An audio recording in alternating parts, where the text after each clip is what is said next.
కేంద్ర హోంమంత్రి అమిత్ షా బేగంపేట విమానాశ్రయానికి చేరుకున్నారు. ఎయిర్పోర్ట్ నుంచి ఇంపీరియల్ గార్డెన్స్ కి చేరుకోనున్నారు షా. సోషల్ మీడియా వారియర్స్ కు దిశానిర్దేశం చేస్తారు. అమిత్ షా 3 గంటల 15 నిమిషాల నుంచి 4 గంటల 25 నిమిషాల వరకు ఎల్బీ స్టేడియంలో జరగనున్న విజయ సంకల్ప సమ్మేళనంలో పాల్గొంటారు. సిఏఏ నోటిఫై అయ్యాక తొలిసారిగా రాష్ట్రానికి రానుండటంతో సిఏఏపై ఏం మాట్లాడతారని అనే దానిపై ఆసక్తిగా ఎదురు చూస్తున్నారు బీజేపీ కార్యకర్తలు. ఇక ఎన్నికల నేపథ్యంలో క్యాడర్ ని సమాయత్తం చేయటమే లక్ష్యంగా బూత్ కమిటీ అధ్యక్షులు ఆ పై స్థాయి నేతలతో సమావేశమవుతారు. ఆ తర్వాత 4 గంటల 45 నిమిషాల నుంచి 5 గంటల 45 నిమిషాల వరకు ఐటీసీ కాకతీయలో తెలంగాణలోని పార్టీ ముఖ్య నేతలతో భేటీ అవుతారు.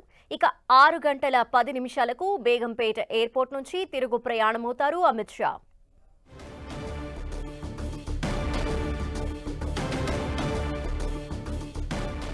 మరింత అదనపు సమాచారం మా ప్రతినిధి అజయ్ అందిస్తారు. అజయ్,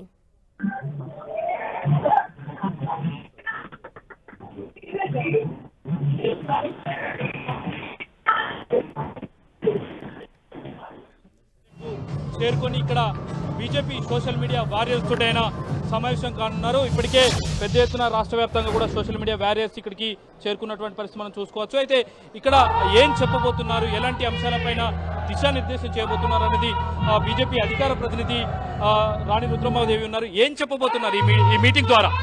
ఈ మీటింగ్ మెయిన్ వచ్చేసి ఏంటంటే రాబోయేటటువంటి లోక్సభ ఎన్నికల కోసం మా పార్టీ కార్యకర్తలను మరీ ముఖ్యంగా ఇవాళ పార్టీకి సంబంధించినటువంటి సంక్షేమ పథకాలు కావచ్చు, పార్టీ విధానాలు కావచ్చు, వీటన్నిటినీ కూడా ప్రజల్లోకి తీసుకుపోయేటటువంటిది సోషల్ మీడియానే. కాబట్టి ఈ సోషల్ మీడియా వారియర్స్ ఎవరైతే మా పార్టీకి బలంగా వెన్నుముకగా ఉన్నటువంటి యువతీ యువకులు ఉన్నారో వాళ్ళందరికీ కూడా దిశానిర్దేశం చేయడం కొరకు అమిత్ షా గారు హైదరాబాద్ కు రావడం జరిగింది. మరి కాసేపట్లో ఈ కార్యక్రమం కూడా ప్రారంభం కానుంది. మనతో మరొక అధికార ప్రతినిధి, ఐటీ ఇన్ఛార్జ్, సోషల్ మీడియాకు మొత్తం మీరే ఇన్ఛార్జ్ గా వివరిస్తున్నారు. ఏం చెప్పదలుచుకున్నారు ఈ మీటింగ్ ద్వారా మీరు?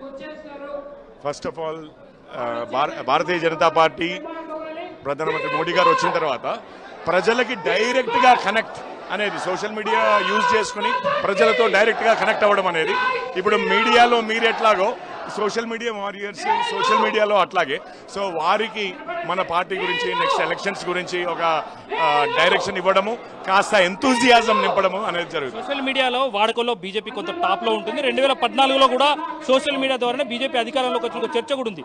ఏ అంశాలను పర్టికులర్ గా ఈ 2024 ఎలక్షన్లో జనాల్లోకి తీసుకెళ్దామనుకున్నారు? ఇప్పటి వరకు మోడీ గారు చేసిన, అంటే భారతీయ జనతా పార్టీ ఎన్డీఏ ప్రభుత్వం సాధించిన ఫలితాలు, రేపు అవతల ఆపోజిషన్లో ఉన్న పార్టీలు వర్సెస్ ఎన్డీఏ డిఫరెన్సెస్ ఏంటి, ఇప్పటివరకు సాధించిన అభివృద్ధి ఏదైతే ఉందో, లేకపోతే అది దేంట్లోనైనా కావచ్చు, అభివృద్ధి కావచ్చు, సంక్షేమం కావచ్చు, దేంట్లోనైనా అది కొనసాగాలి, 2047 వరకు వికసిత్ భారత్ చెయ్యాలి అని అంటే ఏ ప్రభుత్వాన్ని ఎంచుకుంటే బెటర్ అనేది అది సాంగ్స్ రిలీజ్ చేశారు. అన్ని ప్రతిపక్ష పార్టీలను విమర్శించే విధంగా సాంగ్స్ అనేది ఉన్నది. ఏంది అసలు దాని ఉద్దేశం ఏంది? ఇవన్నీ అంతకుముందు మన అసెంబ్లీ ఎలక్షన్ కి, ఇప్పుడు అందరూ వెయిట్ చేస్తున్నారు ముఖ్య అతిథులు వచ్చేంత వరకు. అసెంబ్లీ ఎలక్షన్స్ ముందు చేసిన సాంగ్స్ ని మళ్ళీ రీప్లే చేశారు, కాస్త ఉత్తేజం నింపడం. ఇది మనం చూడొచ్చు. పెద్ద ఎత్తున బీజేపీ శ్రేణులంతా కూడా, బీజేపీ సోషల్ మీడియా వారియర్స్ అంతా కూడా ఇంపీరియల్ గార్డెన్ కు చేరుకున్నారు. కొద్దిసేపటి క్రితమే అమిత్ షా కూడా బేగంపేట ఎయిర్పోర్ట్ నుండి బయలుదేరినట్టు కొంత సమాచారం అయితే వస్తుంది. మరి కాసేపట్లో బీజేపీకి సంబంధించినటువంటి ఏదైతే ఇంపీరియల్ గార్డెన్ లో ఏర్పాటు చేసినటువంటి సోషల్ మీడియా వారియర్స్ కు సంబంధించినటువంటి వేదిక పైనకు ఆయనకు చేరుకున్నారు. మనం చూడొచ్చు, ఈ వేదిక ద్వారా బీజేపీకి సంబంధించినటువంటి కార్యక్రమాలను పబ్లిసిటీ చేసే వీడియోలు, అదేవిధంగా సాంగ్స్ ను రిలీజ్ చేస్తున్నటువంటి దృశ్యాలు మనం స్క్రీన్ మీద చూడవచ్చు.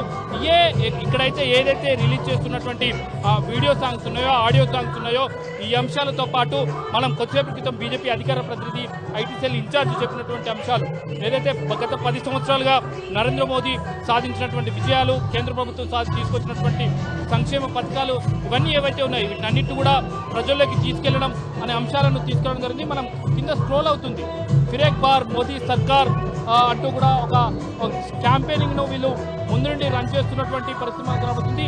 ఈ అంశాలన్నింటినీ కూడా మనం చూడవచ్చు. కింద ఏదైతే డిజిటల్లో రన్ అవుతున్నటువంటి క్యాంపెయినింగ్ చూడొచ్చు. ఫిరేక్ బార్ మోదీ సర్కార్ అంటూ కూడా వాళ్ళు ఒక డిజిటల్ క్యాంపెయినింగ్ రన్ చేస్తున్నారు.